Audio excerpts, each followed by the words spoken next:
নমস্কার বন্ধুরা, বিউটি প্রিয়া কিচেনে আপনাদের সবাইকে স্বাগত। আজকে আমার রেসিপি বড়ি পোস্ত, সজনে ডাঁটা দিয়ে বড়ি পোস্ত। প্রথমে আমি পোস্তগুলোকে বেটে নেব। দিচ্ছি 2 চামচ পোস্ত আর 1 চামচ সর্ষে দেব। তারপর পোস্ত আর এই সর্ষেটাকে আমি মিক্সিতে আগে শুকনো ঘুরিয়ে নেব, আর একটু দিচ্ছি লবণ। শুকনো আগে মিক্সিতে আমি ঘুরিয়ে নিচ্ছি।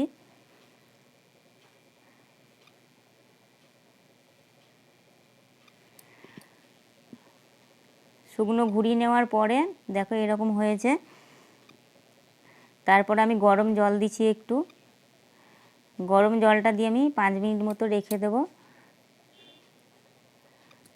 আর দিচ্ছি কাঁচা লঙ্কা 3টে,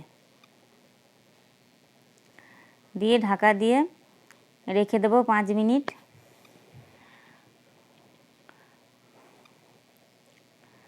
তারপরে আমি বেটে নেব।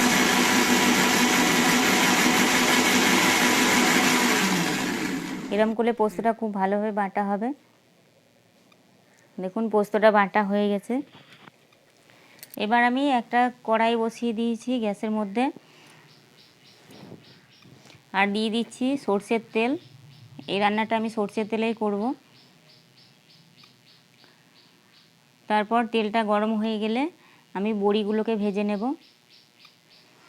এবার আমি বড়ি দিয়ে দিচ্ছি, আর বড়িগুলোকে একটু লাল করে ভেজে নিচ্ছি।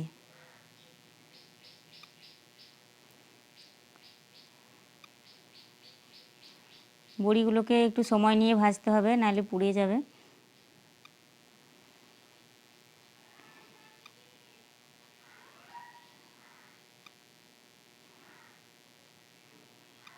এবার বড়িগুলো আমার লাল করে ভাজা হয়ে গেছে, তুলে নেব।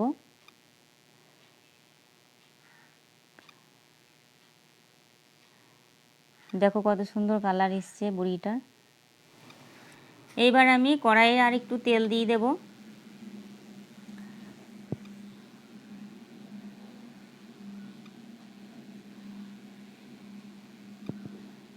তারপর তেলটা গরম হয়ে গেলে দিয়ে দেব 1 চামচ মতো কালো জিরে।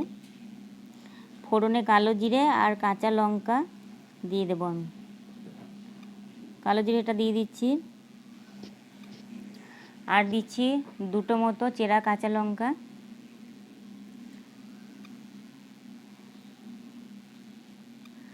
এবার ফোড়নটা তেলের মধ্যে চলে এলে আমি যদি আমার এই ভিডিওটি ভালো লাগে তাহলে অবশ্যই আমাকে কমেন্ট করে জানাবেন, আর আমাদের পাশে থাকবেন। এবার আমি আলুগুলো দিয়ে দিচ্ছি, আর আলুগুলোকে দিয়ে খুব ভালোভাবে নেড়ে নেব। আলুগুলো ভেজে নেব একটু তেলের মধ্যে। খুব ভালোভাবে আলুগুলোকে ভেজে নেব, তেলের মধ্যে একটু লাল করে ভেজে নেব। তারপরে আমি এর মধ্যে লবণ দিয়ে দেবো 1 চামচ।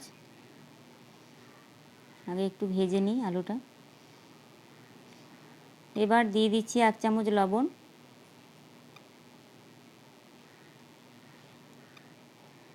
তারপরে আর একটু নেড়ে নিচ্ছি।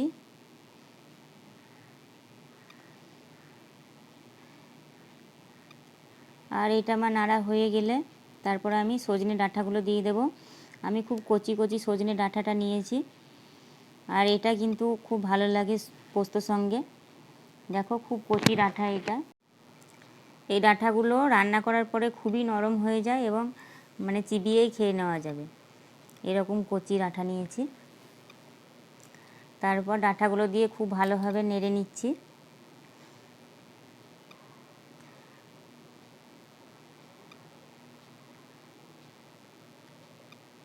এটা একদম নিরামিষ, কোনো পেঁয়াজ পড়ছে না, তাই যারা নিরামিষ খান তারা অবশ্যই নিরামিষ দিনেও বানাতে পারবেন। এবার খুব ভালোভাবে নেড়ে নেওয়ার পরে আমি জল দিয়ে দিচ্ছি।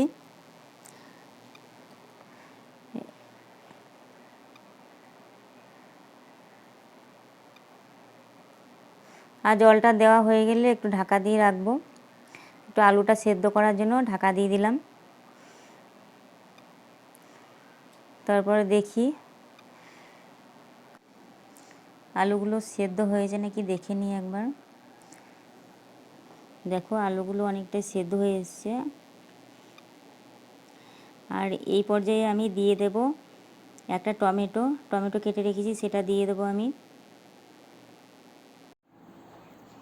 টমেটো দিলে এই রেসিপিটির টেস্টটা বাড়ে, তাই আমি টমেটোটা দিচ্ছি। ভীষণ ভালো লাগে টমেটো দিলে।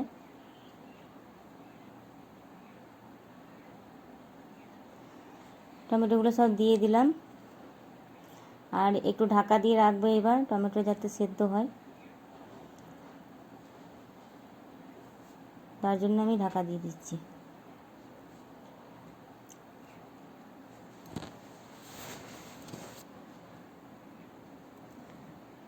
আর অপেক্ষা করব একটু টমেটো সেদ্ধ হওয়ার জন্য।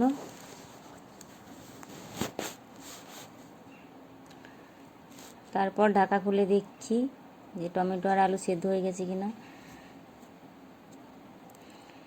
আর এই পর্যায়ে আমি দিয়ে দিচ্ছি বড়িগুলো, ভাজা বড়িগুলো সব দিয়ে দিলাম।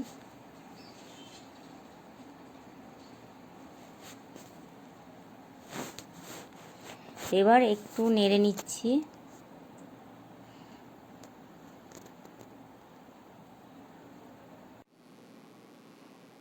টমেটোগুলো সব সেদ্ধ হয়ে গেছে, টমেটো আলু। আর একটুখানি ঢাকা দিয়ে রাখছি আমি, যাতে বড়িগুলো সেদ্ধ হয়ে যায়। তারপরে আমি পোস্তটা দেব। আর আমি পোস্ত দিয়ে কিন্তু আমি ফুটাবো না বেশিক্ষণ, মানে পোস্ত দিয়ে আমি ফুটাই না। আর পোস্ততে আমি হলুদও দিই না। দেখো এবার ঢাকা খুলে আমি পোস্তটা দিয়ে দেব।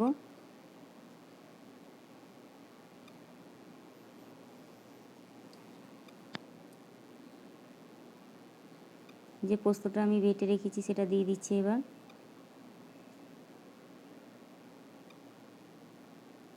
সরষে আর পোস্ত বাটাটা দিয়ে দিলাম, বাটিতে যেটা লেগে আছে সেটাও দিয়ে দেব।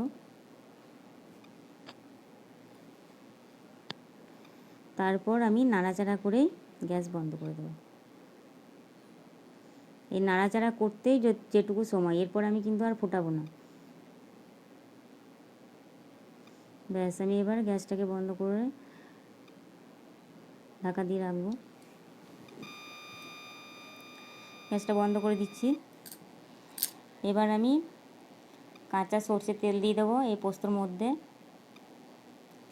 আর এই কাঁচা সর্ষের তেলটা দিলে কিন্তু খুব ভালো লাগে খেতে, টেস্টটা আর একটু বাড়িয়ে দেয়। তাই একটু কাঁচা সর্ষের তেল দিয়ে দিচ্ছি।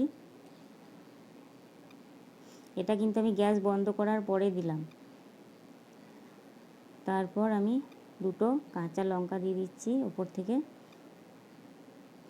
এবার ঢাকা দিয়ে 5 মিনিট স্ট্যান্ডিং টাইমে রেখে দেবো। তারপর আমি প্লেট করে দিচ্ছি। এতক্ষণ আমার ভিডিওটি দেখার জন্য অসংখ্য ধন্যবাদ আপনাদের। এখানেই আমি ভিডিওটি শেষ করছি। দেখা হবে অন্য কোনো ভিডিওতে। Thank you.